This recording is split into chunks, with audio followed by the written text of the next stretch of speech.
Living alone at 26 in a rental cabin on the outskirts of the Appalachian foothills comes with its own set of rules, especially when you are a freelance photographer who keeps odd hours and forgets things constantly. The little clapboard house tucked into the eastern Kentucky wilderness had been Rowan's sanctuary for nearly 2 years, settled at the end of a dirt road where civilization gives way to forest and the nearest neighbor sits a quarter mile through the trees.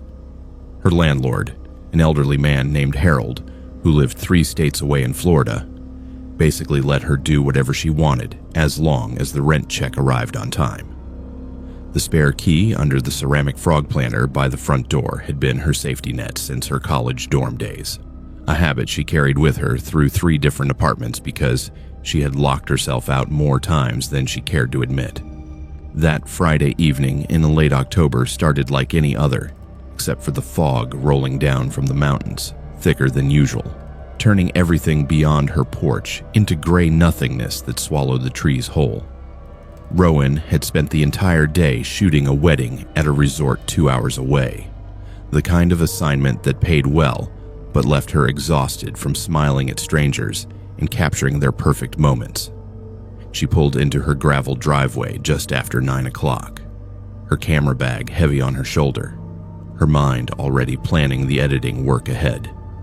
The fog had followed her up the mountain, tendrils of it creeping between the pines like something alive and searching. She walked up to her front door, fishing for keys in her jacket pocket, and froze. The door was unlocked, not just unlocked, but standing slightly ajar, a sliver of darkness visible between the frame and the edge of the wood. Rowan stood there for a long moment, hand on the doorknob, telling herself she must have forgotten to lock it that morning in her rush to leave. She did things like that all the time. Left the stove on, forgot her phone, walked out without securing the deadbolt. She pushed the door open and reached for the light switch. The living room flooded with warm yellow light, revealing everything exactly as she had left it.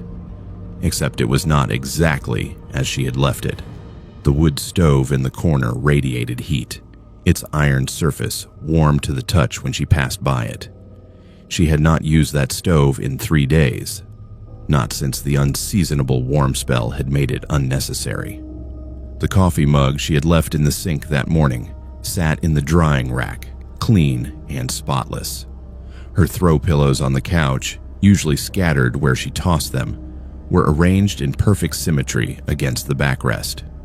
Small things, easy to dismiss individually. Together, they formed a pattern that made her skin crawl. Rowan called out, her voice sounding thin in the quiet house. No response. She walked through the first floor, checking the kitchen, the bathroom, the small office where she edited photos.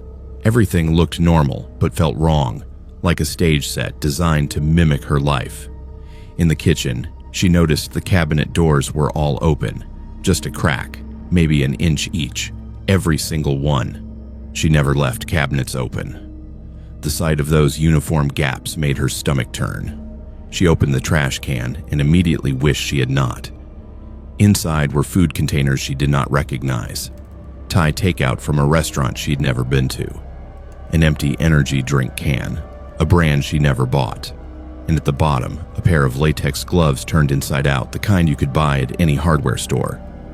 Her cat, a orange tabby named Carver who normally greeted her at the door, was nowhere to be seen. She found him eventually, wedged under her bed upstairs, his ears flat against his skull, hissing when she tried to coax him out.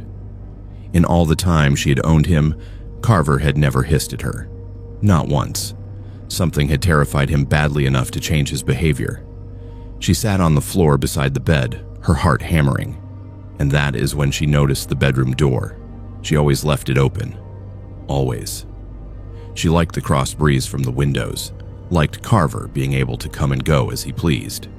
But the door was closed now, firmly closed, the latch caught. Rowan stood slowly and backed toward the stairs, her phone already in her hand, her thumb hovering over the 9. She should leave. She should get in her car and drive away and call the police from the road. But this was her house, her space, and she needed to know. She needed to see with her own eyes what had been done. She climbed the stairs again, each step creaking under her weight, and stood in front of her closed bedroom door. Through the wood, she heard something. Breathing. Slow, measured, steady breathing. Someone was in there. Someone was in her bedroom, behind that closed door, breathing. She should have left. She should have run. But instead, Rowan turned the knob and pushed the door open. A man sat on her bed. Just sat there, calm as anything, like he belonged there. He was in his mid-40s, weathered face, graying hair, wearing jeans and a flannel shirt that had seen better days. In his right hand, he held her chef's knife, the 8-inch blade she had noticed missing from the kitchen. He was not threatening with it, not holding it up or pointing it. He was just running his thumb along the edge, testing the sharpness. His attention focused on the blade with an almost meditative quality. When the door opened, he looked up at her and smiled. A genuine, warm smile, like she was an expected guest arriving right on time.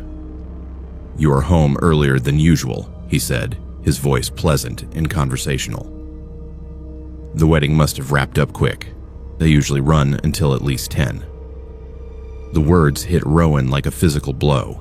He knew where she had been. He knew her schedule. He had been paying attention, close attention, watching her. Patterns. Her hand tightened around her phone, but her body would not move. She stood frozen in the doorway, staring at this stranger in her bedroom. This man who knew things about her he should not know. "Who are you?" she managed to say, her voice barely above a whisper.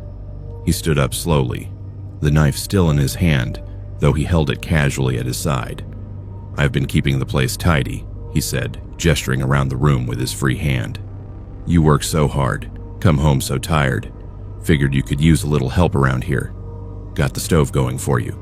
Washed up your dishes. Even swept the porch this morning after you left." He had been here this morning. He had been here while she slept. The realization made her knees weak.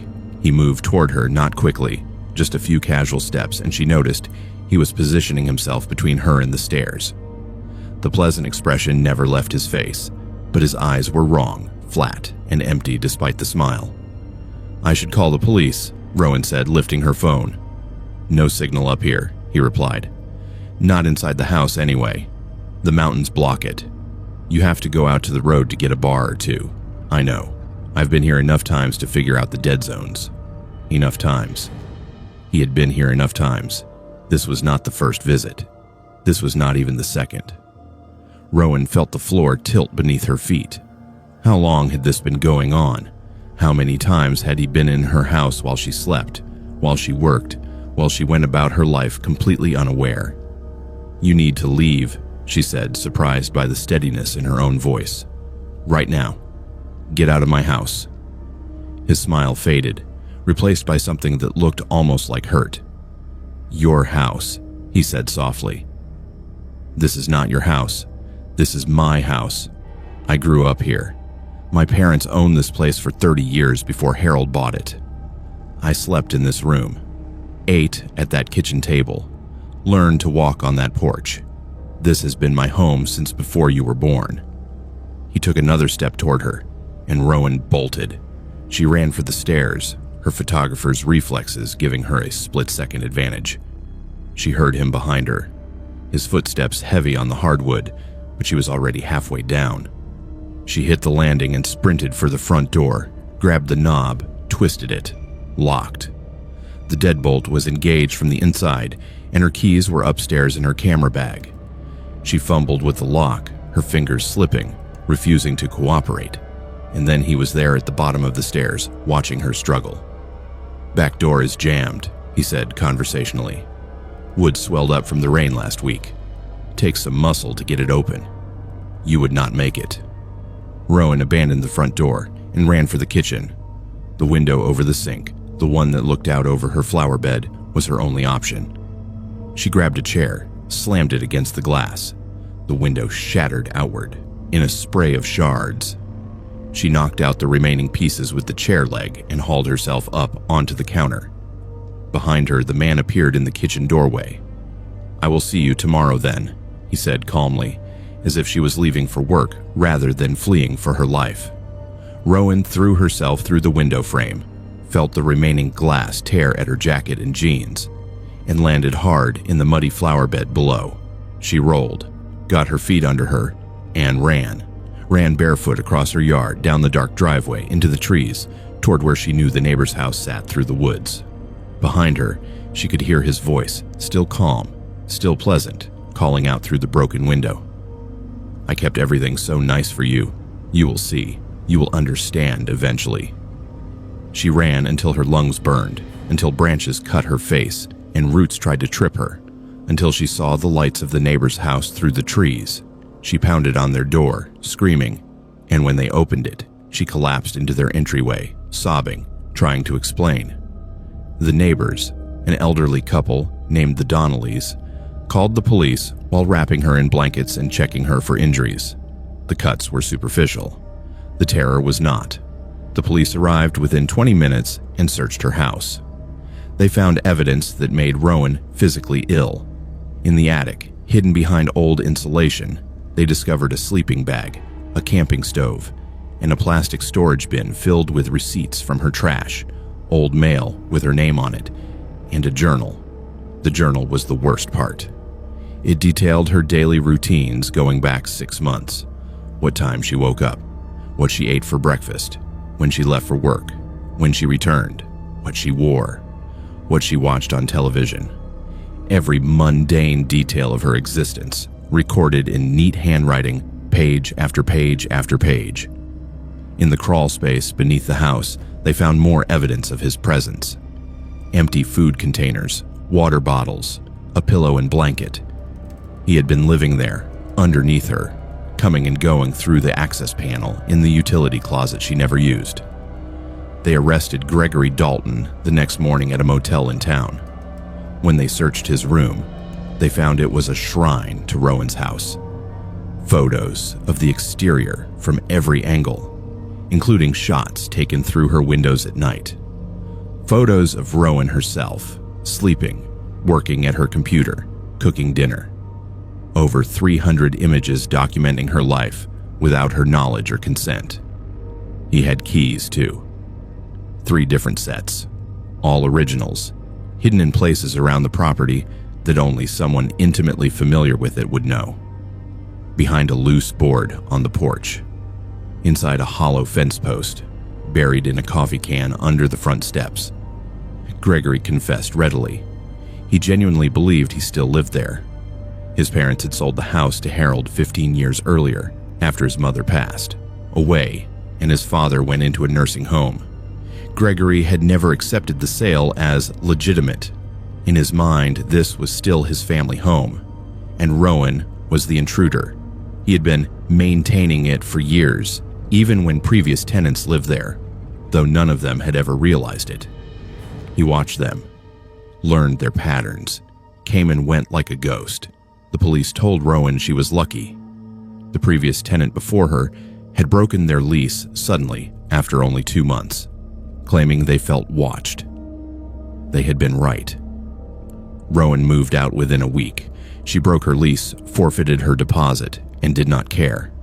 She could not sleep there, could not exist in that space knowing what had been done, what had been violated. She moved to a 4th-floor apartment in the city with security cameras and a doorman and neighbors on all sides.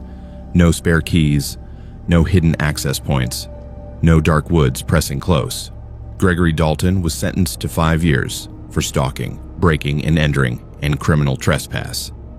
He will be out in 3 with good behavior.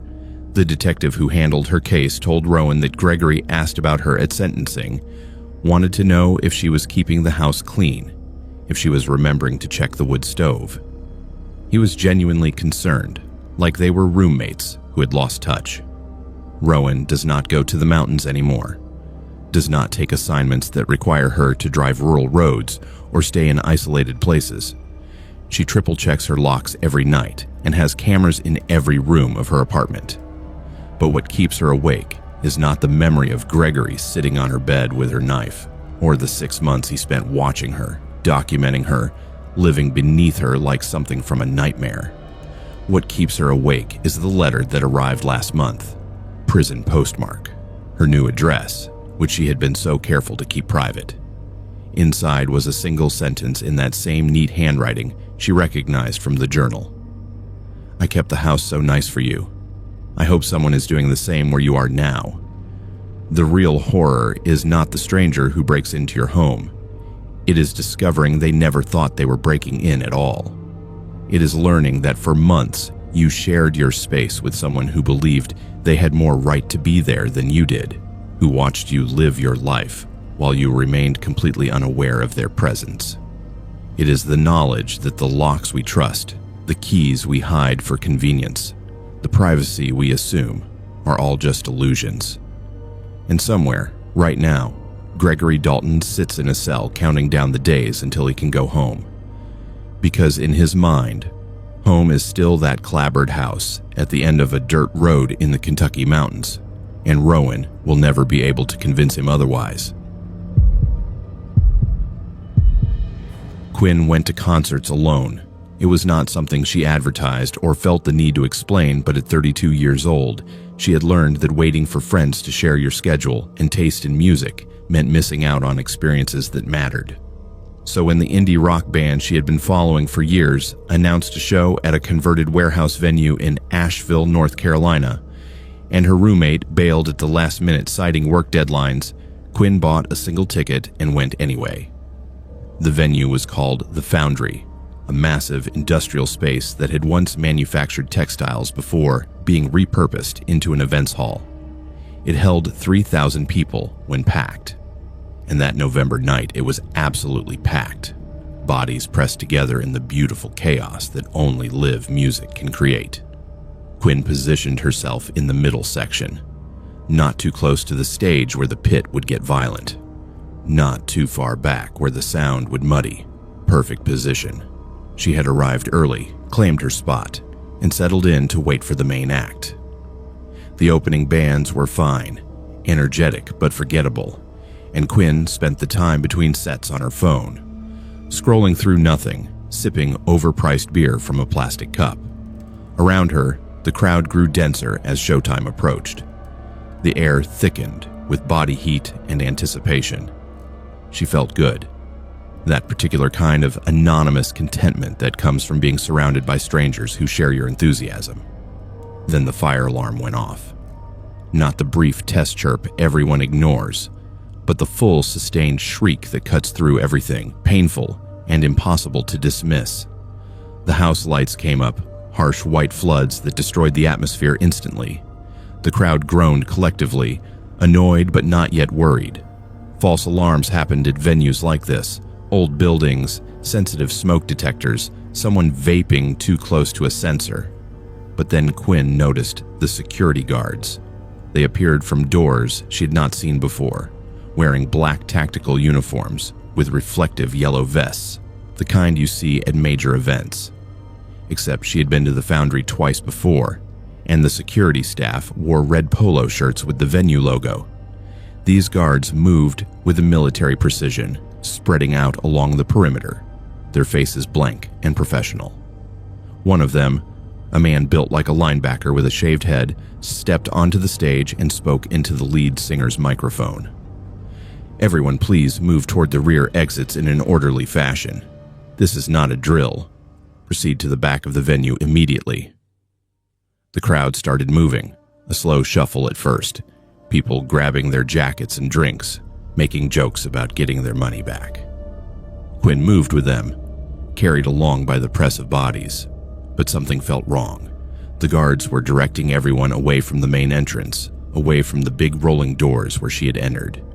They were pushing the crowd deeper into the building, toward the back of the venue where she remembered only restrooms and storage areas. She looked around for smoke, for any sign of actual fire, but saw nothing. Smelled nothing except sweat and beer and the faint industrial mustiness that always hung in old factory buildings. The corridor they funneled into was narrow concrete walls on both sides, overhead pipes running the length of the ceiling. The fire alarm was quieter back here, which made no sense at all. Fire alarms are designed to be deafening everywhere, to drive people out through any available exit. They do not get quieter as you move deeper into a building. Quinn felt her chest tighten. Around her, people were starting to notice the same wrongness, their conversations shifting from annoyed to uncertain. The guards appeared every 20 feet along the corridor, spaced like checkpoints, their flashlights cutting through the dim emergency lighting. Each one gestured forward, always deeper, never offering explanation or reassurance. The smell changed as they walked. The beer and sweat concert smell gave way to something stale and chemical, like old cleaning supplies and mildew. The walls sweated moisture, condensation running in rivulets down the concrete. Quinn tried to check her phone for the time and realized she had no signal. Not just weak signal, but completely dead, like the device could not even find a network to connect to. She looked at the people around her and saw others checking their phones with similar expressions of confusion. A woman beside her, maybe 25 with purple hair and elaborate tattoos, turned to Quinn and said, "This does not feel right. Fire evacuations do not work like this." Quinn nodded, grateful someone else had vocalized the fear she was trying to suppress. They kept walking because the alternative was to stop, and stopping meant being crushed by the crowd pushing from behind, urged on by those blank-faced guards. The corridor sloped downward, a gradual decline that became more noticeable with each step. They were going underground. The foundry did not have a basement. Quinn knew this because she had read about the building's history, how it was built on bedrock, how the foundation sat directly on stone. Yet here they were, descending into something that should not exist. After what felt like 10 minutes but could have been longer, the corridor branched. Two identical passages split off in opposite directions, both disappearing into darkness, beyond the range of the emergency lights. The guards at the junction started separating people seemingly at random. A hand on a shoulder, a gesture left or right, no pattern Quinn could discern. When she reached the junction, a guard grabbed her arm and directed her left. The woman with purple hair went right.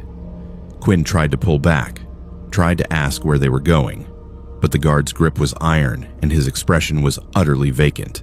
Eyes focused on nothing, face slack. She was pushed into the left corridor with about 50 other people. Behind her, she heard someone shout, asking to stay with their friend, and then a scuffle, a cry of pain cut short. The left corridor narrowed further, and the temperature dropped. Quinn could see her breath misting in the air. The walls were no longer concrete, but something older, rougher, like carved stone.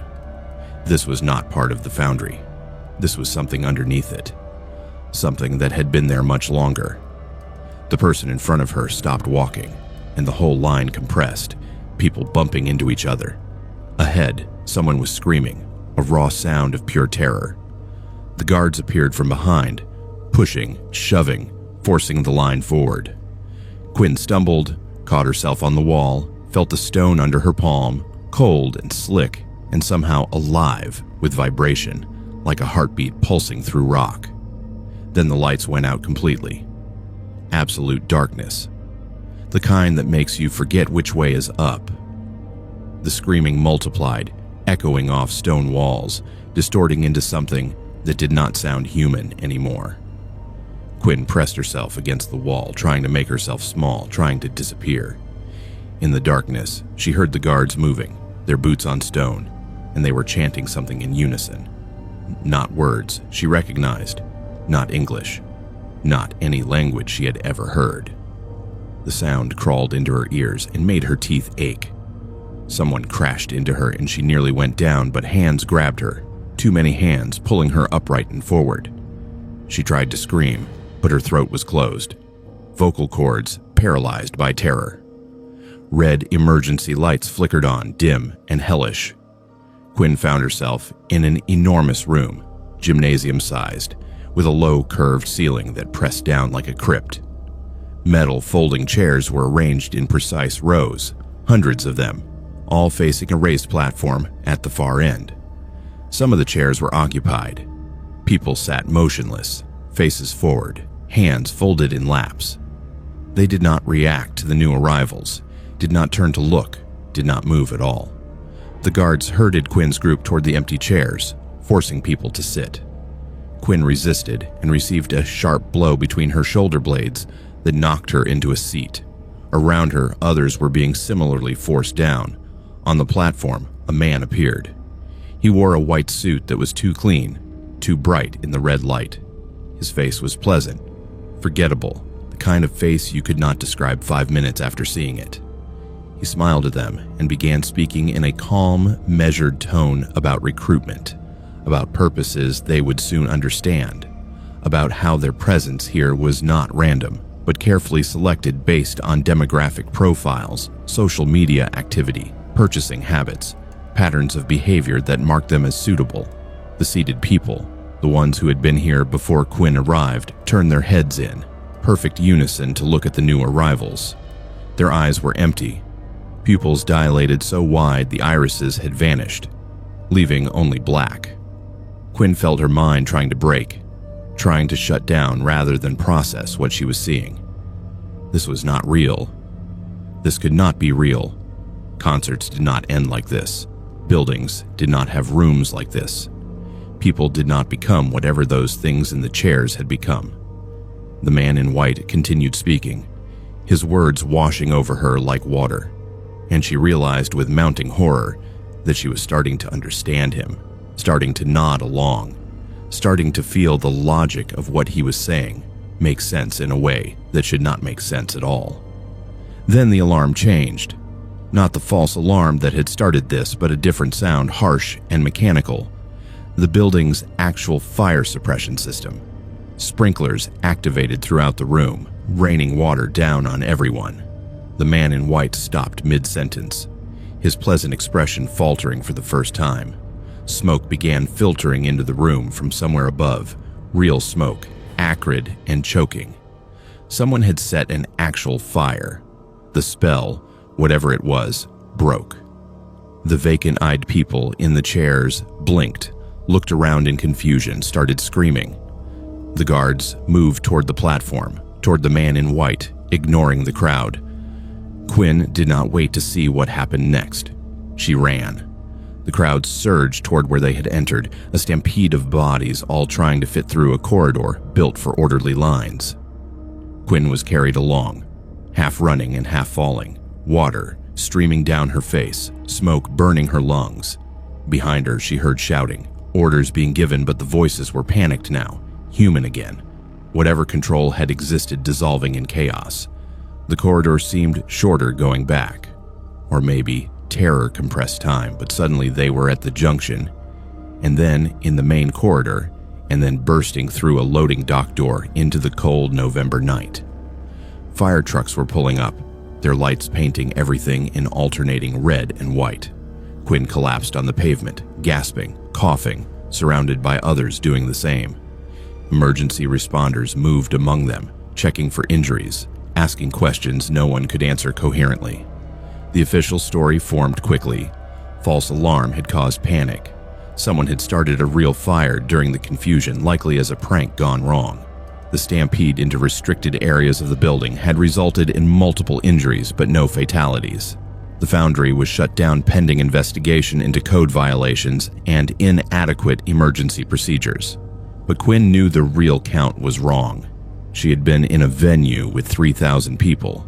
The crowd on the pavement, being treated by paramedics and loaded into ambulances, numbered maybe 300. Where were the others? Where were the people who had been directed right at the junction instead of left? Where were the ones with empty eyes who had been sitting in those chairs? The police would not answer those questions. The media did not ask them. The venue ownership dissolved overnight into a web of shell corporations that led nowhere. The security company did not exist in any registry. The man in white was never identified or sought. Quinn spent 3 weeks giving statements to police and federal investigators who seemed less interested in what happened than in making sure her story matched the official narrative. Her posts online about the experience were deleted within hours. Her account suspended for spreading misinformation, then reinstated with apologies blaming algorithmic errors. Twice she noticed men in black tactical uniforms standing across the street from her apartment, just watching. Once she saw one of them in the grocery store, following her through the aisles, never buying anything, just watching. She moved to another city, changed her phone number, deleted all social media, and stopped going to concerts entirely. Stopped going anywhere with large crowds and single points of exit. Now she works from home, orders groceries for delivery, and has 3 different escape routes planned from her second-floor apartment. She does not talk about what happened, because talking about it means remembering the empty eyes, the man in white, the feeling of her mind being rewritten by words in a language she should not understand. Sometimes at night she still hears the chanting, that rhythmic knot language that made her teeth ache and her thoughts bend in wrong directions. Sometimes she wonders if she really escaped, or if part of her is still down there in that room under the city, sitting in a metal chair with her hands folded in her lap, waiting for instructions from someone in a clean white suit. The real horror is not fire, or stampedes, or even the underground room that should not exist. The real horror is understanding that 3,000 people walked into a concert venue that night, and most of them never walked out. They were sorted, processed, taken somewhere for purposes Quinn can only guess at, and no one is looking for them. No one is asking questions. The machine that runs beneath the surface of normal life opened its mouth and swallowed them whole, and the world simply adjusted its numbers and moved on. And Quinn is left knowing that safety is an illusion, that the people who promise to protect you might be leading you towards something worse than any disaster they claim to prevent, and that sometimes the only difference between the ones who escape and the ones who disappear is timing and terrible luck. Dakota had been driving delivery routes through the Tennessee valleys for 6 years, long enough to know every back road and shortcut, every truck stop that stayed open past midnight, every stretch of highway where state troopers like to sit waiting for speeders. The night shift paid better and suited his temperament. He liked the solitude, the empty roads, the way the world felt when most people were asleep. That Friday in November, he had one package left on his manifest, a residential delivery to an address in the old factory district on the east side of Knoxville. His wife had texted him around 9, asking when he would be home, reminding him that their daughter was waiting for her bedtime story. Dakota had replied that he would be back by midnight. He had never broken a promise to his little girl, and he did not intend to start tonight. The GPS took him along the usual route, Interstate 40 to the Morrison exit, then surface streets through the warehouse district. But Dakota missed the turn, distracted by another text from his wife, asking him to pick up milk on the way home. By the time he realized his mistake, he was 3 miles past his exit, and the GPS was recalculating with that passive-aggressive patience that made him want to throw the device out the window. He could backtrack, add 15 minutes to his trip, or he could take the shortcut through the industrial park that would shave 10 minutes off. He knew these streets. He had driven them 100 times during daylight. At night, they would be empty, straight shot through, easy navigation. Dakota took the turn onto Industrial Parkway, a 4-lane road that cut through the old textile manufacturing district. Most of the factories had closed in the 90s when production moved overseas, leaving behind massive brick buildings with broken windows and faded paint.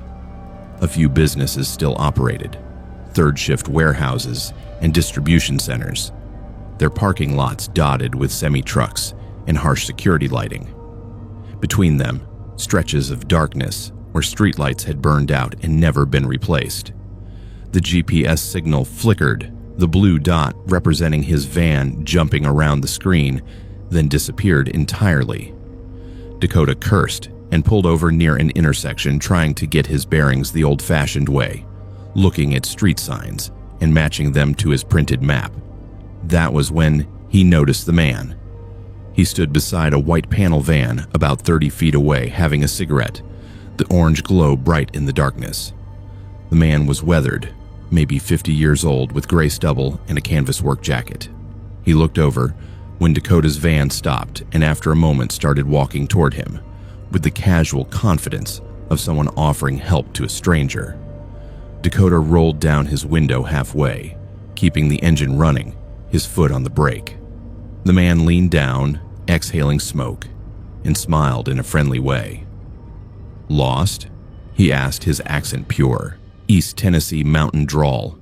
"GPS crapped out," Dakota replied, gesturing at the useless device. "Trying to get to Riverside Avenue." The man nodded slowly, taking another drag. "Riverside is a mess of one-ways and dead ends from here. Easy to get turned around. I know these streets pretty well. Been working this area for 20 years. I could show you the way if you want. My shift just ended." Dakota hesitated. Every instinct he had developed over 6 years of night driving told him not to let strangers into his vehicle. But the man seemed normal enough. Working class, tired, just someone trying to be helpful. And Dakota was losing time. Midnight was looking less certain with every passing minute. Before he could think it through properly, before his better judgment could override his impatience, he heard himself saying, "Yeah, all right, appreciate it." The man walked around to the passenger side and climbed in, bringing with him the smell of cigarette smoke and industrial grease. He settled into the seat with a grunt of satisfaction, like he was grateful to be off his feet. "Name's Carl," he said, extending a hand. Dakota shook it briefly, then put the van in gear. "Take a left here," Carl said, pointing ahead, "then straight for about half a mile." They drove in silence for a few minutes, following Carl's directions through progressively narrower streets. The buildings got older, more decrepit. Windows not just broken but missing entirely. Roofs sagging under the weight of neglect. The streetlights became less frequent until they were driving through near total darkness. Dakota's headlights the only illumination. He glanced at his GPS again. Still no signal. He tried his phone. Same dead network message. "Not much signal out here," Carl said, noticing Dakota's attempts. "Something about the old buildings. Metal frames interfere with it or something." Dakota nodded, but unease was starting to coil in his stomach. They had been driving for nearly 10 minutes, and nothing looked familiar. This did not feel like a route to Riverside Avenue. This felt like they were going deeper into the industrial maze, further from civilization rather than toward it. "How much further?" Dakota asked, trying to keep his voice casual. "Not far," Carl replied. "You know, you look familiar. You deliver around here regular?" "Sometimes. Depends on the route." Carl nodded thoughtfully. "There was another delivery guy went missing around here, maybe 8-9 months ago. They found his van with all the packages still in it, but he was gone. Just vanished. Never did figure out what happened to him." The way Carl said it, conversational and matter of fact, made Dakota's blood run cold. It was not a warning or an expression of concern. It was just information, delivered with a strange kind of satisfaction. Dakota's hands tightened on the steering wheel. He slowed the van, looking for a place wide enough to turn around. The street was too narrow, brick walls close on both sides, no alleys or turnoffs visible. "I think we should head back," Dakota said. "This does not feel right." Carl turned to look at him fully for the first time, and his expression had changed. The friendly helpfulness was gone, replaced by something flat and calculating. "You mentioned your little girl earlier," Carl said quietly. "On the phone. The bedtime story. That is sweet. Family man. I respect that." Dakota had not been on a call when Carl got in the van. He had been reading a text silently. There was no way Carl could have known about his daughter or the bedtime story unless he had been paying much closer attention than a casual stranger should. Unless he had been listening before he approached. Unless he had been waiting specifically for Dakota. Dakota slammed the brakes and threw the van into reverse. Carl lunged across the center console, grabbing for the keys in the ignition. They struggled, Dakota trying to push Carl back while keeping control of the vehicle. The van lurched backward, engine revving, and Dakota felt Carl's fingers close around the keyring. Dakota released the steering wheel and swung his handheld package scanner, a chunky device the size of a brick, against the side of Carl's head. The impact made a sound like a hammer hitting wood. Carl's grip loosened, and he recoiled, a cut opening above his right eye, blood immediately seeping down his face. Carl touched the blood, looked at his fingers, and smiled slowly. It was the worst thing Dakota had ever seen, that smile spreading across a bleeding face in the dim glow of the dashboard lights. "You have no idea where you are, do you?" Carl said, his voice still calm. "These streets are not on any map. They loop. They fold back on themselves. You could drive for hours and never find your way out. But I know them. I know every turn, every dead end. Good luck, Dakota." Carl knew his name. Dakota had never told him his name. Carl opened the passenger door and stepped out into the darkness, walking away unhurried, whistling something tuneless. Dakota locked the doors with shaking hands and sat for a moment, engine still running, trying to process what had just happened. His phone was still dead, the GPS still blank. He looked around at the narrow street, the looming buildings, the darkness pressing against his headlights, and realized, with mounting horror, that he genuinely did not know which direction would lead him out. He started driving, trying every turn he came to, mapping the route in his head. But within minutes, he lost track of where he had been. The streets all looked the same. Brick walls, broken pavement, intersections that came too quickly or not quickly enough. Twice he was certain he had been down the same street already, recognized a particular pattern of broken windows or a piece of graffiti. He was going in circles. The industrial district was not that large. He should have hit a main road by now, should have found his way to the perimeter, but instead he kept encountering new turns, new alleys, streets that seemed to appear where they had not been moments before. Dakota's panic was complete now, his breathing rapid, sweat running down his back despite the cold November night. He checked the time, 10:45. He was going to miss his daughter's bedtime. He was going to break his promise. The thought made him want to cry. He tried the phone again. Still nothing.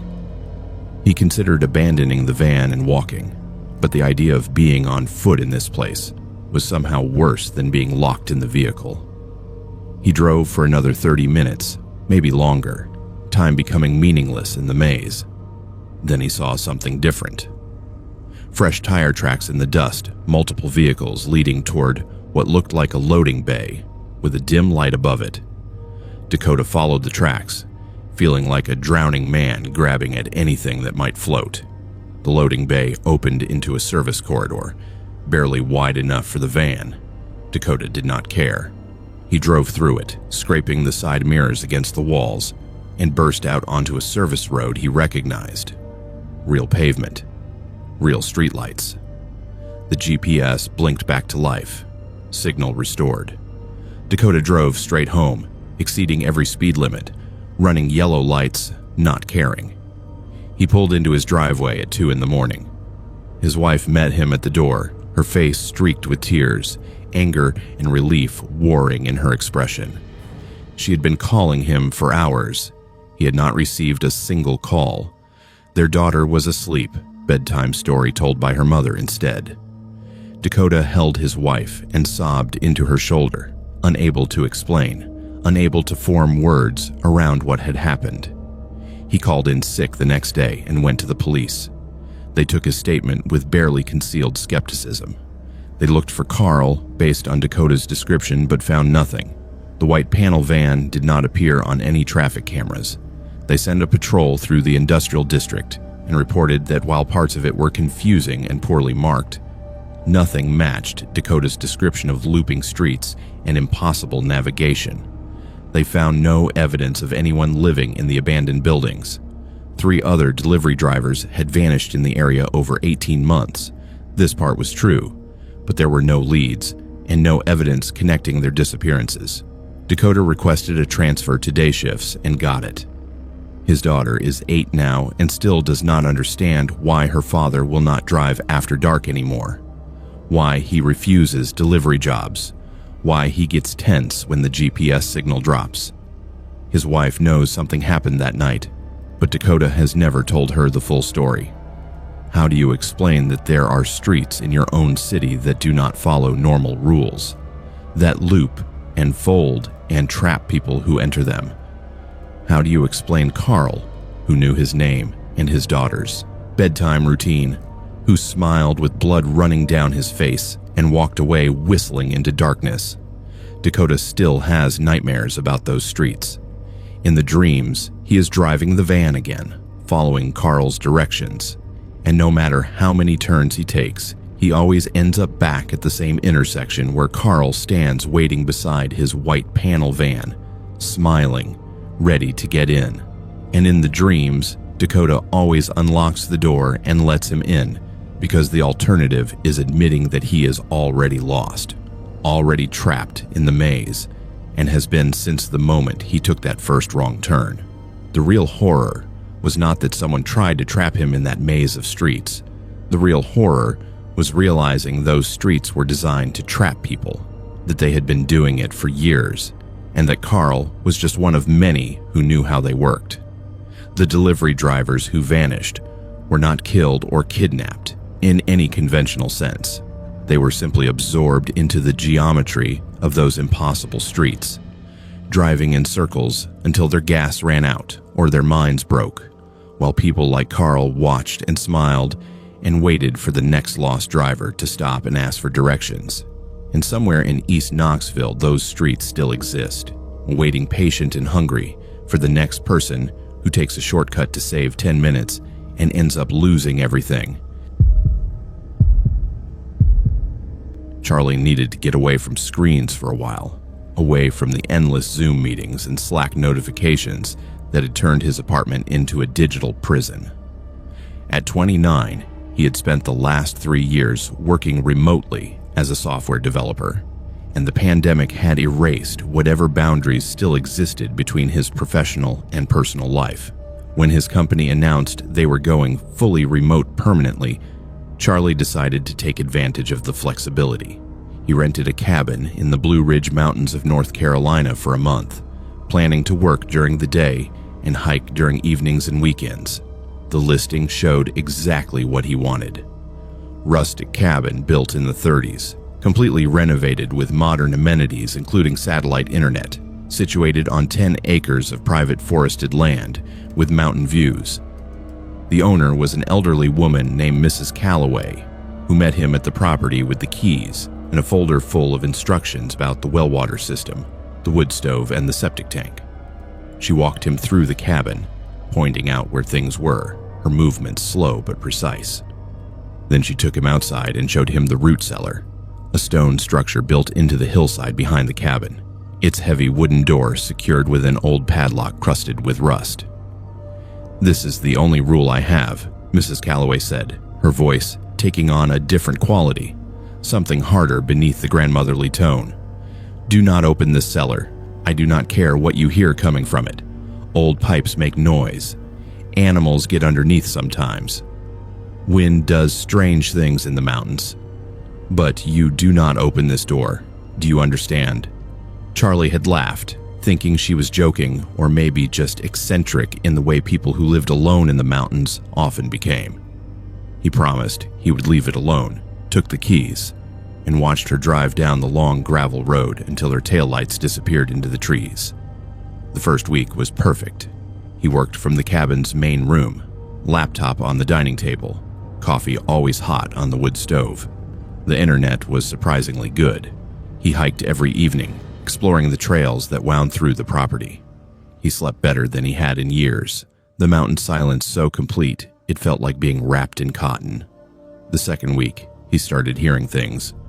Scratching sounds underneath the floorboards at night, like something with claws trying to get through the wood. He assumed it was raccoons or possums that had gotten into the crawlspace. Then one night, he woke to knocking. 3 sharp knocks from beneath the cabin, directly under his bed. He lay there in the darkness, listening, and the knocking came again. 3 knocks, a pause, 3 more knocks. Rhythmic, deliberate. Not the random sounds of an animal, but something that felt intentional, like someone was trying to communicate. Charlie got out of bed and went outside with a flashlight, checking the foundation looking for gaps where an animal might have entered. He found nothing. The knocking stopped when he was outside and started again when he went back in. It continued intermittently for the next 2 nights, always the same pattern, always from underneath. Then, on the 4th night of the knocking, Charlie heard something different. A child crying. Faint, but unmistakable, the sound of a young child sobbing, and it was coming from the root cellar. He stood on the back porch in his pajamas and bare feet, flashlight in hand, listening. The crying was desperate, the kind of sound that triggered every protective instinct. It rose and fell, punctuated by gasping breaths, and it sounded so real, so human, that Charlie found himself walking toward the cellar before he consciously decided to move.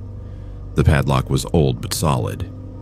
He pulled on it and felt it hold firm. The crying got louder, more urgent, and between the sobs he heard words.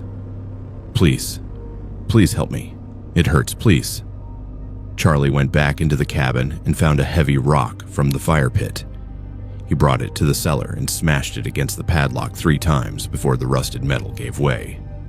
The hasp fell free and the door swung open on its own, revealing stone steps descending into darkness. The crying stopped immediately. Complete silence. Charlie stood at the threshold, flashlight beam cutting through the black, illuminating rough stone walls and earthen floor. The air that came up from below was cold and smelled like minerals and wet soil and something else, something organic and wrong. He should have closed the door, should have walked away right then, but he had already opened it, had already broken Mrs. Calloway's one rule, and he needed to know what was down there. He descended the steps slowly, counting them, reaching 12 before his feet touched the floor. The cellar was larger than he expected, stretching back beyond the reach of his flashlight. The walls were covered in scratches, thousands of them, crisscrossing the stone in chaotic patterns.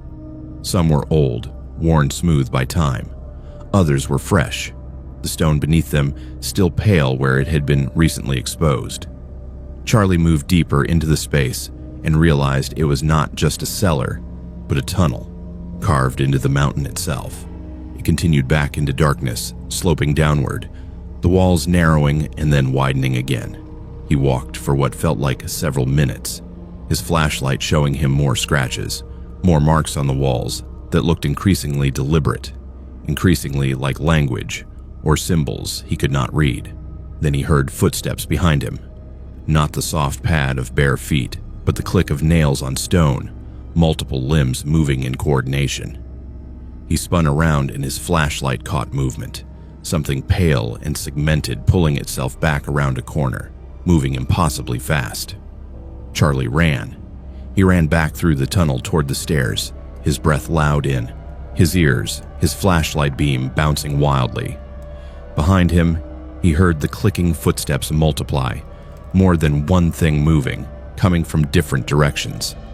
The tunnel seemed longer going back, the turns unfamiliar, and for a terrible moment, he thought he had gotten turned around, that he was going deeper instead of returning to the surface.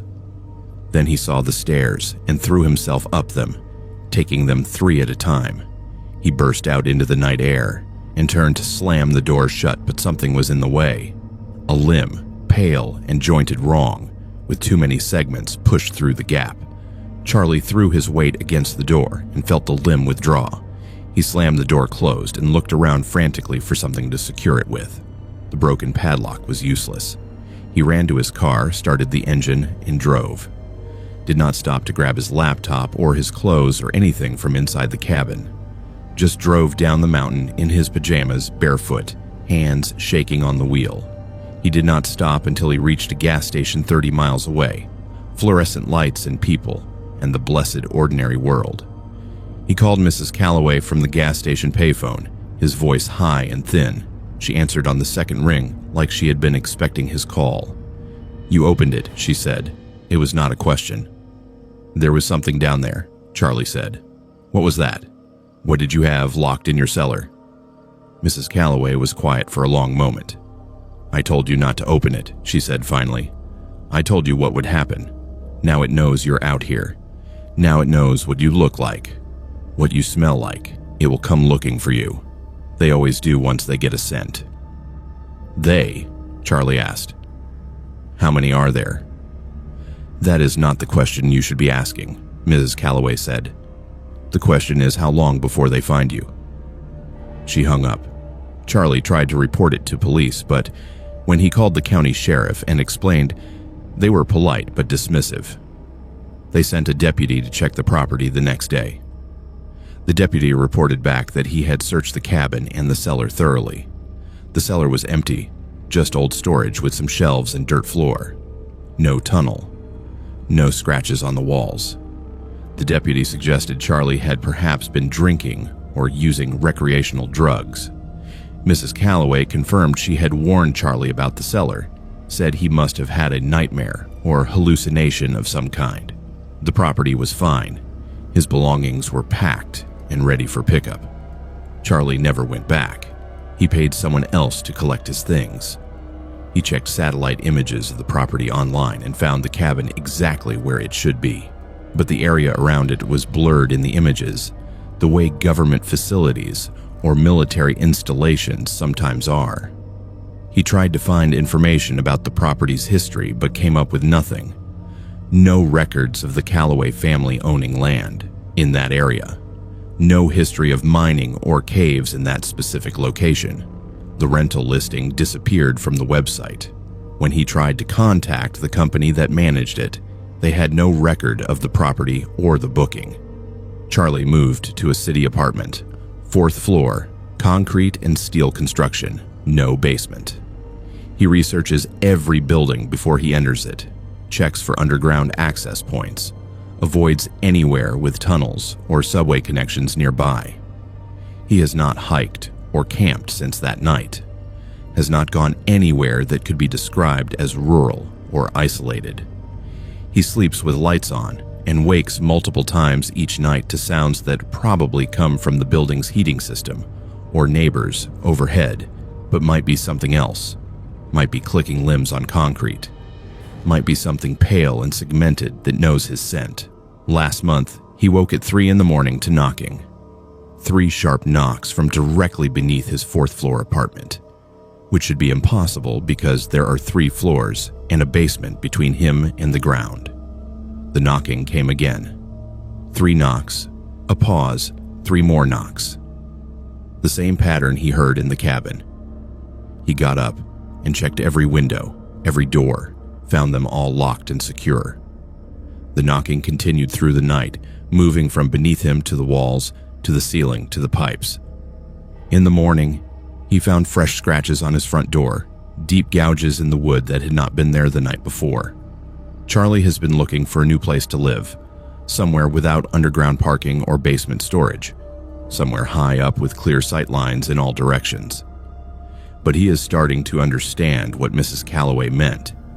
They're looking for him. They got his scent when he entered their space, broke the seal that kept them contained, and now they're tracking him. Every place he goes, every apartment he rents, they eventually find him. The knocking starts. The scratches appear, and each time they get a little closer, a little more bold, a little more present in his life.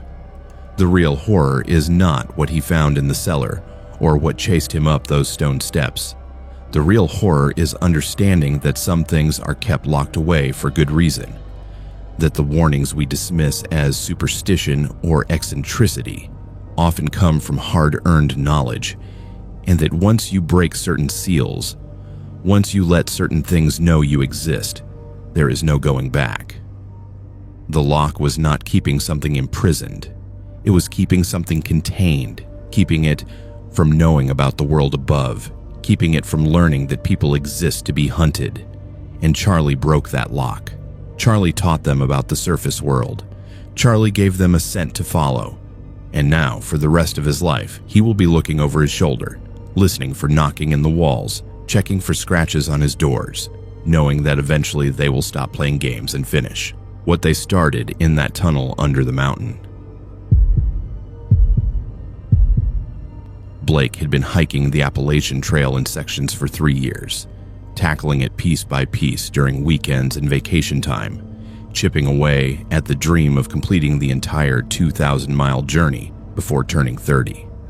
At 27, he was in the best shape of his life, experienced enough to handle difficult terrain, and confident in his ability to navigate wilderness areas. That late October weekend, he planned to hike a 15-mile section in the Monongahela National Forest in West Virginia, a stretch known for being relatively easy with well-maintained trail markers. The weather forecast looked perfect: clear skies, temperatures in the 50s, no precipitation expected. He told his roommate he would be back Sunday evening, left a copy of his route plan on the kitchen counter, and drove to the trailhead alone. He had done this dozens of times before. There was no reason to think this trip would be different from any other. The trail started at a parking area off Route 219, marked with the familiar white blaze painted on a wooden post. Blake shouldered his pack, checked his GPS watch, and started walking. The first few miles were exactly what he expected. Well-worn path, gentle elevation gain, the forest canopy filtering golden October sunlight into shifting patterns on the ground. He passed a few other hikers going the opposite direction, exchanged the usual trail greetings, kept moving. Around mile 5, he noticed the white blazes were getting harder to find. They should have appeared every 100 yards or so, painted on trees at eye level to mark the official trail, but the gaps between markers were stretching longer. He would walk for several minutes without seeing one, then spot a faded blaze so worn he almost missed it. Blake checked his GPS watch and found the trail he was walking did not quite match the route on his downloaded map. Close, but offset by maybe 50 feet. He had experienced this before in areas where the trail had been rerouted, but digital maps had not been updated.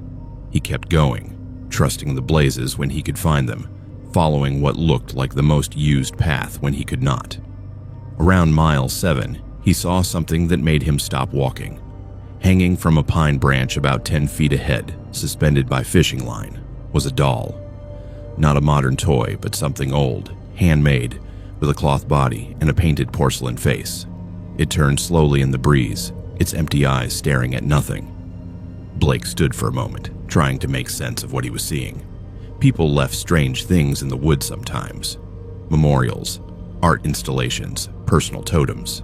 It was weird but not necessarily sinister. Then he looked up and saw there were more of them.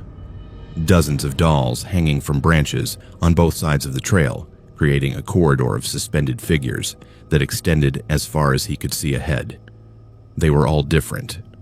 Some looked antique, others more recent. Some were intact, others missing limbs or heads. All of them hung at roughly the same height, all facing the trail. Blake felt his skin crawl. This was deliberate, arranged with purpose, and the purpose was not good. He pulled out his phone to take a photo and maybe get signal to report this to park rangers. No service. He was still too deep in the forest. He turned around, intending to backtrack to the last clear trail marker and find an alternate route. The path behind him looked different. The ground was more overgrown than he remembered, covered in leaves and fallen branches like it had not been used in months. That was impossible. He had walked this exact section not 10 minutes ago. Blake heard laughter. Children's laughter, high and musical, coming from somewhere in the trees to his left. He turned toward the sound and saw nothing but dense forest. "Hello?" he called out. "Is someone there? Are you lost?" The laughter came again, closer now, from his right. Then ahead of him, then behind, surrounding him. He started walking quickly back the way he had come, watching the ground, trying to retrace his steps. The dolls above him began moving, spinning on their lines faster than the light wind could account for. Some were swinging back and forth. The laughter turned into whispers, words he could not quite make out, multiple voices overlapping. Blake broke into a run. The trail ahead was barely visible under the leaves. More suggestion than actual path. He crashed through underbrush, branches whipping his face, his pack bouncing hard on his shoulders. He ran for maybe 10 minutes before breaking through tree line into a clearing and stopping so fast he nearly fell. In the center of the clearing stood the remains of a homestead. Old foundation stones, a collapsed chimney, pieces of wall frame still standing like ribs. And inside the ruin, arranged in a perfect circle on the dirt floor, were more dolls. These ones were standing upright, all facing inward toward the center of the circle where a backpack sat. Modern hiking pack, bright blue, completely out of place among the decay. Blake approached slowly, his heart hammering. He recognized the pack. He had seen it in missing person posters at the trailhead parking lot. A hiker named Marcus Chen had disappeared on this section of trail 3 weeks ago. His car had been found in the lot, but he had never returned. Park rangers had searched for a week and found nothing. Blake knelt beside the pack and unzipped it with shaking hands. Inside, he found a wallet with Marcus's ID, a water bottle, energy bars, a first aid kit, everything a hiker would need, except the hiker himself. Blake stood and turned in a slow circle, looking at the ruins, the surrounding trees, the dolls watching him with their painted eyes. "Marcus," he called out. "Are you here? Can you hear me?" Footsteps on the wooden porch that no longer existed. Blake spun toward the sound and saw children standing in the doorway that was just empty air. 3 of them, wearing old-fashioned clothing, dark dresses and knickers and bare feet. Their faces were wrong, too pale, too smooth, features not quite in the right proportions. Their eyes were solid black, no whites, no irises, just glossy darkness that reflected the afternoon light. They stood perfectly still, watching him. Blake took a step backward, and one of them tilted its head at an angle that was too far, too sharp, bones bending in ways bones should not bend. Its mouth opened, and children's laughter poured out, but its lips did not move, did not shape the sound, just hung open like a door, while something else used it as a speaker. Blake ran. He grabbed Marcus's pack along with his own, and crashed back into the forest on the opposite side of the clearing from where he had entered. Behind him, he heard the children following, not running, just walking with steady purpose, their footsteps somehow audible over his own panicked crashing through underbrush. He ran until his lungs burned and his legs went rubbery, and he had to stop, bent over, hands on knees, gasping. When he looked up, he was standing on a paved road, Route 219, the highway that ran past the trailhead. He had found his way out. He looked back at the forest and saw nothing. No children, no dolls, just normal trees in normal October sunlight. A car approached and Blake stepped into the road waving his arms. The car stopped, and an elderly man rolled down his window. "You all right, son? You look like you have seen a ghost." Blake asked for a ride to the trailhead parking lot. The man agreed, and Blake climbed into the passenger seat, still carrying both packs. During the drive, the old man asked where Blake had been hiking. When Blake described the area, the old man went quiet for a moment. "That is the Witch Hollow," he said finally. "Folks around here know better than to go up there. There was a woman lived in those woods back in the 1800s. Her children died of scarlet fever one winter, and she lost her mind, made dolls to replace them, talked to them like they were real. When she died, they say the dolls kept her company, and now they collect others to keep them company too.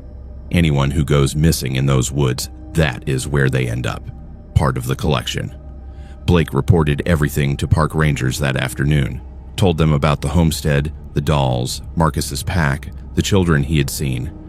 The rangers organized a search party that went out the next morning. Blake tried to show them where he had been but could not find the clearing. They hiked for hours, covering the area Blake described, and found nothing. No homestead ruins, no dolls hanging from trees, no evidence that Blake had been there at all except the pack he was carrying, which was confirmed to belong to Marcus Chen. The rangers asked how Blake had found the pack. He told them the truth. They did not believe him. They suggested Blake might have been experiencing altitude sickness or dehydration, that he might have hallucinated some of what he described. They asked if he had taken anything from Marcus's pack. They asked if he and Marcus had known each other before. The questions became an interrogation. Blake was eventually cleared of any wrongdoing, but the case of Marcus Chen remained open and unsolved. The pack was returned to Marcus's family. Blake never went back to that section of trail, never went back to West Virginia at all. He stopped solo hiking and stopped hiking anywhere in Appalachia. He moved to Colorado and hikes only well-trafficked trails in national parks, never alone, always with groups. He tried to warn other hikers online about the Witch Hollow, but his posts were dismissed as creepypasta or ghost stories. No one took them seriously. Marcus Chen is still officially missing. 2 other hikers have disappeared in that area since Blake's encounter. Their cars found in the parking lot. Their gear missing. No bodies recovered. Blake thinks about them often. Thinks about what might be happening to them in that clearing he cannot find again, surrounded by dolls and watched by things that wear the shapes of children, but are not children at all. He thinks about the old man's words. They collect others to keep them company. He wonders if Marcus is still alive, in some sense, trapped in that hollow part of the collection. He wonders if the children he saw were once hikers too, transformed into something else by whatever lives in those woods. He wonders if he was supposed to join them, if grabbing Marcus's pack and running was breaking some rule, and if that means they are still looking for him, still expecting him to come back and complete what he started. Last month, Blake received a package at his apartment in Denver. No return address. Inside was a doll, cloth body, porcelain face, painted eyes. Attached to it was a tag with his name written in childish handwriting. Nothing else. No note, no explanation. Blake burned it in his fireplace and threw the ashes in the dumpster. 3 days later, another package arrived. Same doll, same tag, same handwriting. He burned that one too. They keep coming, one every few days. Always the same. He has stopped burning them because it does not matter. They keep arriving anyway. Now he just leaves them in the packages, stacks them in his closet, tries not to think about what it means.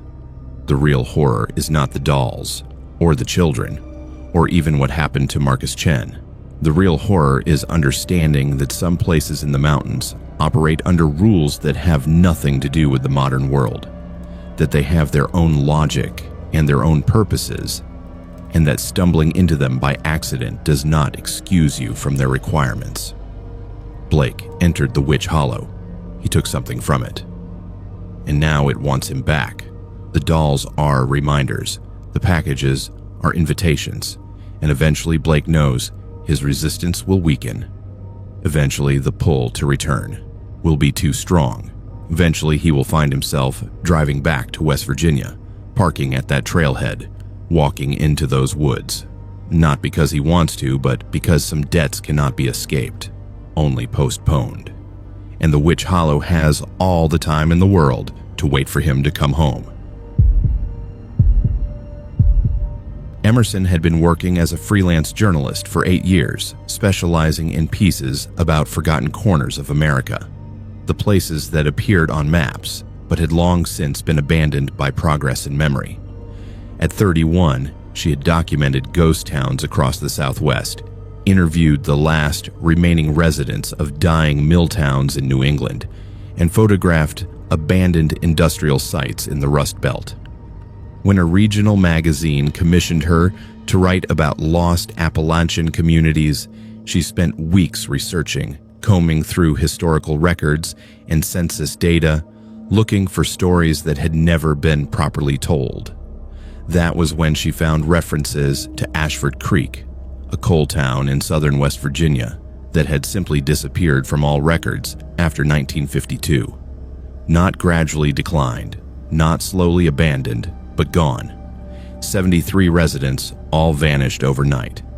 No bodies, no explanation, just an empty town that stopped appearing on maps. Emerson drove to the coordinates she had extracted from pre-1952 property records, parking her Jeep on a Forest Service road and hiking in with her camera equipment and notebook. The area was heavily forested now, no sign that a town had ever existed here. She walked for about 20 minutes checking her GPS and was about to give up when fog rolled in. It came fast, unnaturally fast, thick gray banks of it pouring down the mountainside like water, swallowing the trees and reducing visibility to almost nothing. Emerson stopped walking, waiting for it to clear, but it only got denser. She pulled out her phone to activate the flashlight and found she had no signal at all.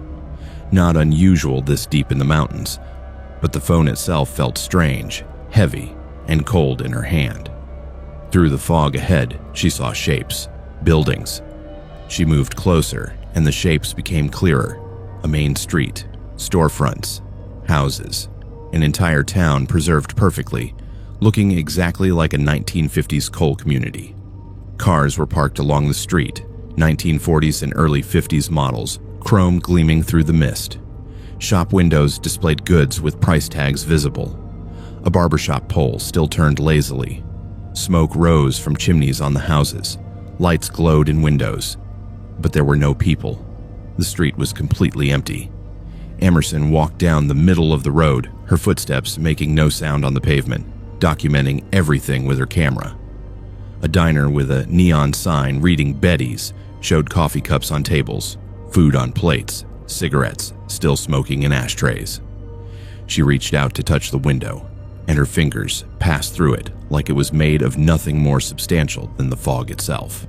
Not glass, just the suggestion of glass. She pulled her hand back and looked at her fingers. They were wet with condensation, but otherwise fine.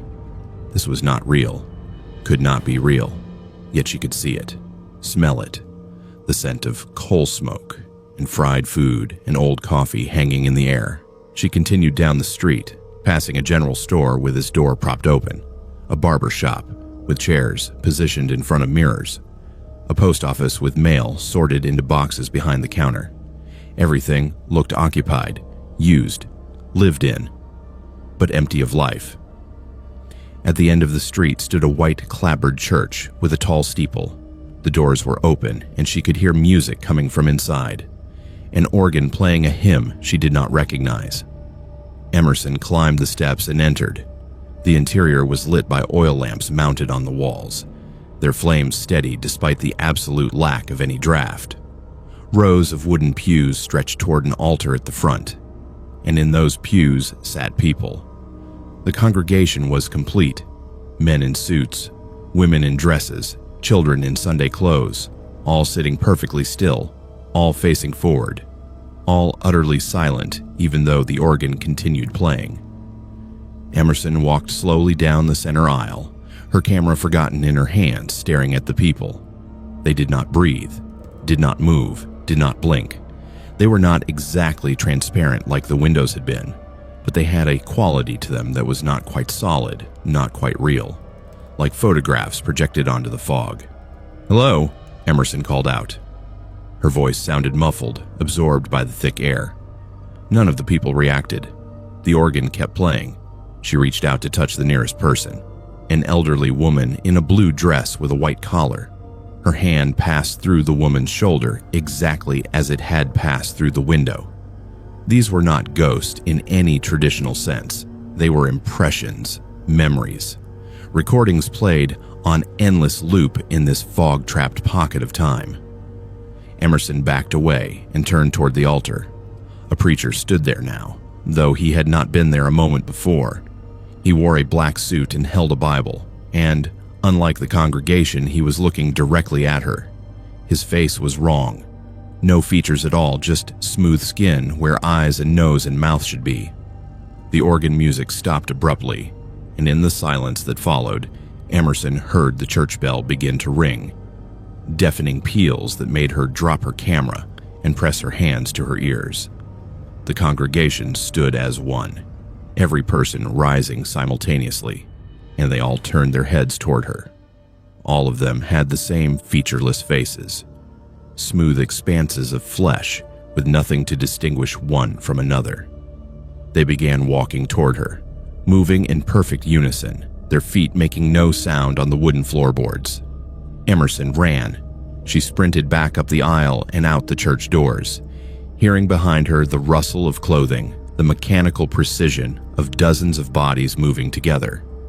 Outside, the fog had grown impossibly thick, so dense she could barely see her own hands. The town was still there, but changed. The buildings closer together, the streets narrower, the layout different from moments before. She was lost immediately. Emerson ran blindly, crashing into things she could not see, fog shapes that felt solid 1 second and empty the next. She heard footsteps all around her, the soft tread of many feet, the congregation spreading out through the streets, searching. They did not call out or make any sound except for their footsteps. The fog pressed against her like it had weight, like it was trying to slow her down, hold her in place. She fought through it, lungs burning, heart hammering so hard she thought it might burst. Then ahead, cutting through the gray, she saw light. Real light. Warm and yellow and solid. She ran toward it and found an elderly woman standing at what appeared to be the edge of the fog, holding an old-fashioned oil lantern. The woman was real, solid, her face deeply lined with age, her eyes sharp and clear. "Run toward the light," she said, her voice cutting through the muffling effect of the fog. "Do not look back. Do not stop. Just run." Emerson did not question it. She ran past the woman, toward where the lantern light pointed. And suddenly she was through, bursting out of the fog into normal forest, clear air, afternoon sunlight slanting through the trees. She turned and saw the fog behind her, a solid wall of gray that did not dissipate or spread but stayed contained in a specific area of the forest, like it was held in place by invisible boundaries. The woman with the lantern stood at the edge, still visible through the mist. She made a shooing gesture. "Go now. They cannot leave the fog, but they will try. They always try." Emerson stumbled back to where she thought her Jeep was parked and found it exactly where she had left it. Her hands shook so badly she could barely get the key in the ignition. She drove down the mountain without looking back, did not stop until she reached a gas station in the nearest town, a place called Bramwell that had cell service, and other people, and the blessed normalcy of a modern civilization. She sat in her Jeep in the parking lot and tried to process what had happened. Her camera was gone, left behind in the church when she dropped it. All her photos lost, all her evidence. She went into the gas station and asked the attendant about Ashford Creek. The man, grizzled and suspicious, studied her for a long moment before answering. "You have been to the fog," he said. It was not a question. "My great-grandmother was from Ashford Creek. She got out the night it happened. She was the only one. Spent the rest of her life trying to warn people away, trying to keep the fog contained. Our family has done it for 3 generations now, watching, waiting with lanterns when someone wanders in by accident. Most do not make it out." He explained what his family knew. In 1952, Ashford Creek had made a deal. The town was failing, the coal seams running dry, poverty and desperation setting in. The mine owner, a man named Sutton, claimed he had found a way to ensure prosperity, to keep the town alive.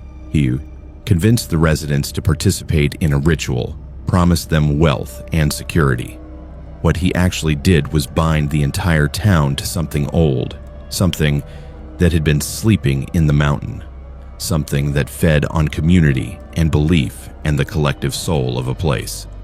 The ritual worked in a way. The town was preserved perfectly, but the cost was that everyone in it was consumed, transformed into those empty impressions, forever repeating their last day, forever trapped in the fog. "The fog tries to expand," the man said. "Every few years it reaches out, trying to take more land, more people. My family keeps it contained. We patrol the boundaries. We guide out anyone who wanders in. But someday, there will not be anyone left to do it. Someday, it will spread too far to stop." Emerson published her article as fiction. No editor would have accepted it as non-fiction, and she had no proof anyway. Her camera was gone. Her GPS had no record of the coordinates she had entered. The Forest Service had no record of any town called Ashford Creek ever existing in the area she described. Officially, it was all myth. Unofficially, she started having dreams. Every night, the same dream.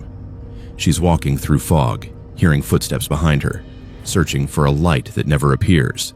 She wakes up with her clothes damp from condensation and her lungs aching like she has been running. Last month, she received a photograph in the mail. No note, no return address. The photograph showed the congregation from the church, all standing together in their Sunday clothes, all facing the camera with their blank, featureless faces. And standing in the back row, barely visible but unmistakable, was Emerson herself. She was in the photograph even though she had never stood still long enough for a picture. Even though she had escaped. The fog had captured her image anyway, had claimed some part of her. Emerson does not drive through Appalachia anymore, does not take assignments in rural areas, does not go anywhere that fog is forecast. She moved to Arizona, to the desert where humidity is low and mist almost never forms. But weather patterns change. Last week, she woke to find her Phoenix suburb covered in unseasonable fog. Thick gray banks of it that should not exist in the desert. Through her window, she could see shapes in the mist, buildings that were not there before, a church steeple rising above the houses, and standing on her front lawn, looking up at her window, was a figure holding an old lantern. The woman from the forest edge. She shook her head slowly, the gesture clear even through the fog. Too late, too far, cannot help anymore. The real horror is not that Ashford Creek was taken, or that 73 people were trapped in eternal repetition. The real horror is that the fog is growing, that despite the efforts of one family standing watch with their lanterns, despite the warnings and the boundaries, the thing that consumed that town is still hungry, still spreading, still reaching out across the years and the miles to claim those who witnessed its work. And Emerson has become part of its story now, her image captured in that photograph, her presence recorded in the fog's memory. She escaped physically but left something behind, something the fog considers payment for trespassing. And what the fog takes, it keeps forever, playing it on loop in the mist, waiting for the rest to follow. Reese was 25 years old and convinced he knew how to have a good time without getting into trouble. His cousin Tyler, 2 years older and significantly less convinced of anything, had talked him into a spring break road trip through rural Kentucky. They were both college students, Tyler finishing his senior year at Louisville, Reese working on a graduate degree in business administration. The plan was simple: drive through back roads, visit small towns, maybe find some authentic mountain culture and good stories to tell when they got back to civilization. Tyler claimed he knew a guy who could get them real moonshine, the kind you could not buy in stores, the kind that was still illegal and still made in copper stills hidden deep in the hills. They drove up a series of progressively worse roads following Tyler's GPS coordinates, each turn taking them further from anything resembling infrastructure.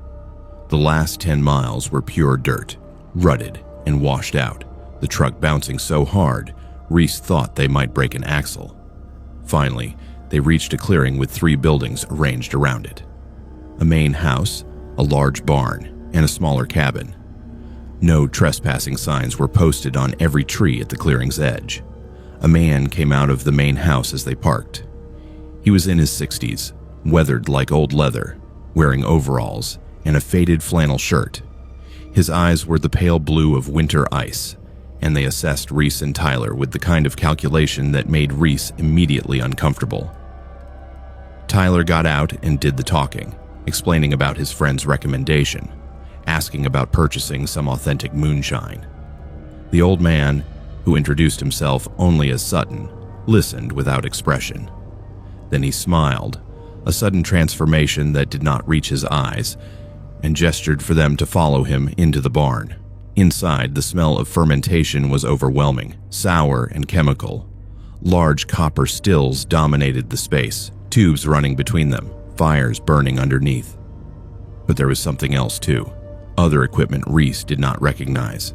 Plastic barrels with warning labels, industrial drums, hoses, and filters that looked too modern and too complex for simple moonshine production.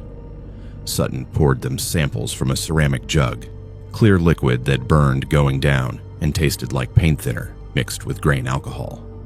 Tyler loved it. immediately asking about buying a case.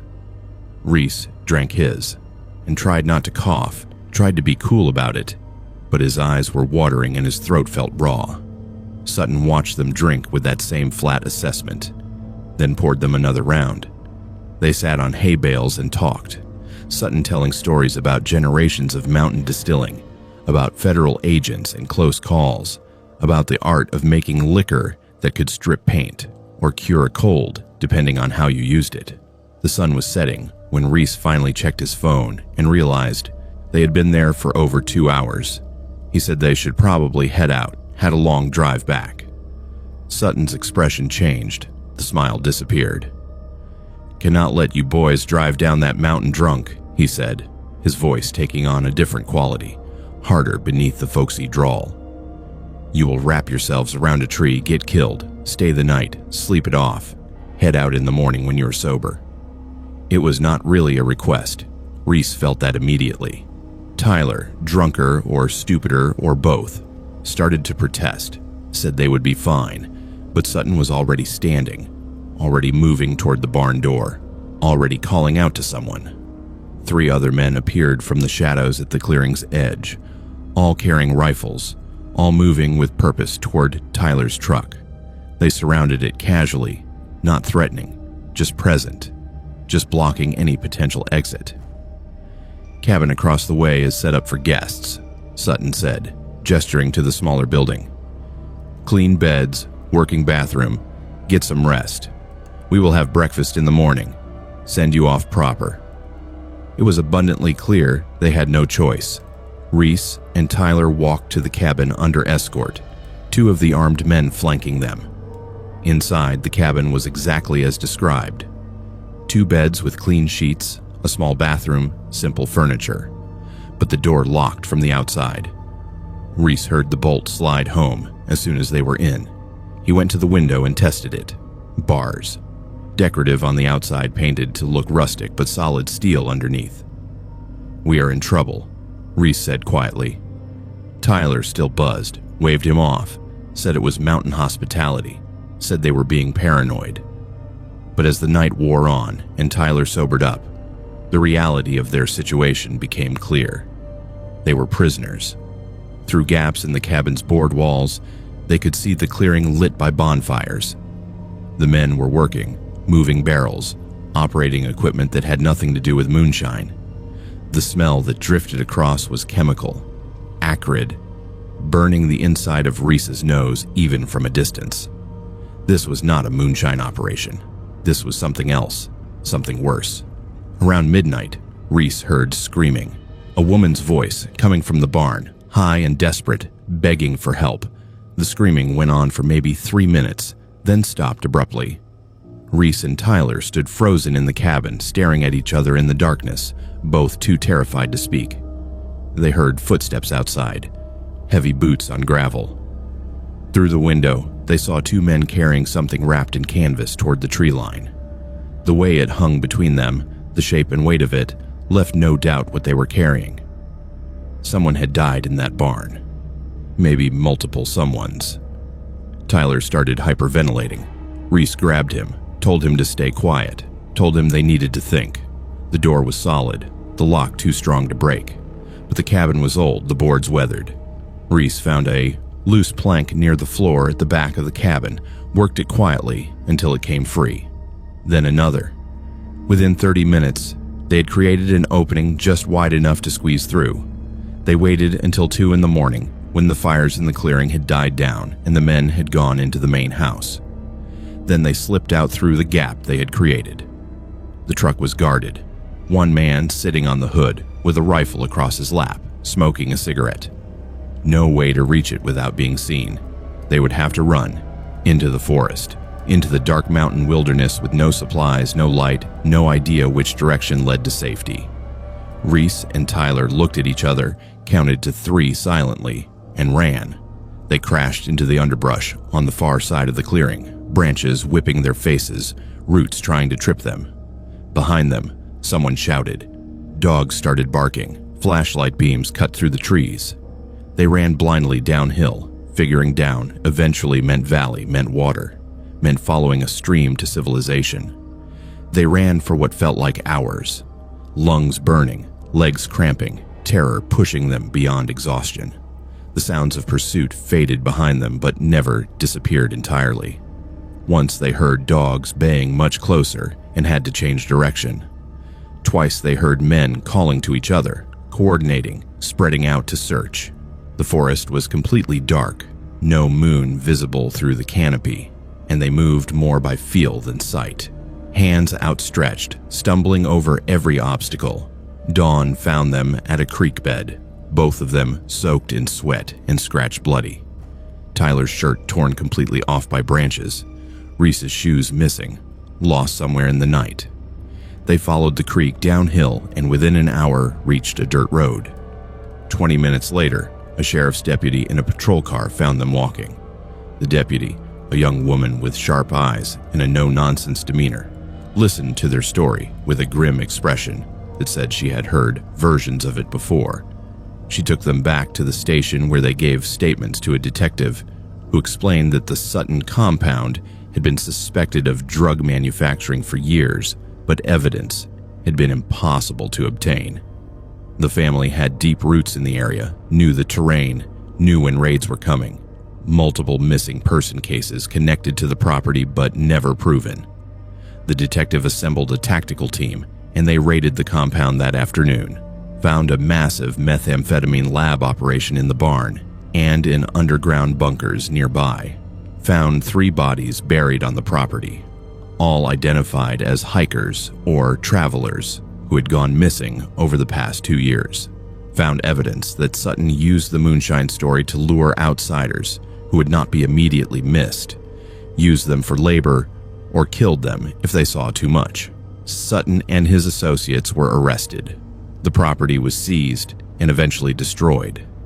The trial made regional news, but never went national. Reese and Tyler were presented as lucky survivors, young men who escaped a dangerous situation through quick thinking. What the news did not cover was the nightmares. Tyler dropped out of school that semester, moved back home with his parents, developed PTSD severe enough to require medication and therapy. He cannot handle being around strangers, cannot go anywhere rural, cannot smell alcohol without panicking. Reese finished his degree but changed as a person. The confidence that had defined his early 20s was gone, replaced by hypervigilance and suspicion. He does not trust easily, does not take risks, does not deviate from well-traveled routes or established plans. His family thinks he matured, became more responsible. They do not know about the woman screaming in the barn, about running through darkness with dogs hunting them, about the very real understanding that they almost became bodies wrapped in canvas and buried in unmarked graves. Sometimes Reese drives past the turnoff for that mountain road. The state put up a gate now, locked the access, posted official no trespassing signs. The compound is gone, bulldozed and buried, but he knows others exist. Other families making money in the hills, other operations that lure in the unwary, other predators who know the mountains protect them from scrutiny. The news occasionally reports missing hikers or travelers last seen heading into rural areas. Sometimes they are found, often they are not, and Reese wonders how many of them stumbled into situations like his. How many were not as lucky or as fast. The real horror was not the meth lab or even the bodies buried on the property. The real horror was how normal it all seemed at first. An old man making moonshine, offering mountain hospitality, telling stories. How easy it was to ignore the red flags because Tyler knew someone who knew someone, because they wanted an authentic experience, because saying no would have been awkward or rude. The horror was understanding that being polite or trusting or adventurous can get you killed in places where law enforcement is an hour away and screaming brings no help. The horror was learning that evil does not always announce itself with obvious signs. Sometimes it offers you a drink and a smile and a place to sleep, then locks the door behind you and shows its true face only when escape seems impossible. And the horror was knowing that Tyler and Reese escaped not through any great intelligence or strength, but through dumb luck and desperate adrenaline, and that the difference between survival and becoming another buried body came down to one loose board in an old cabin.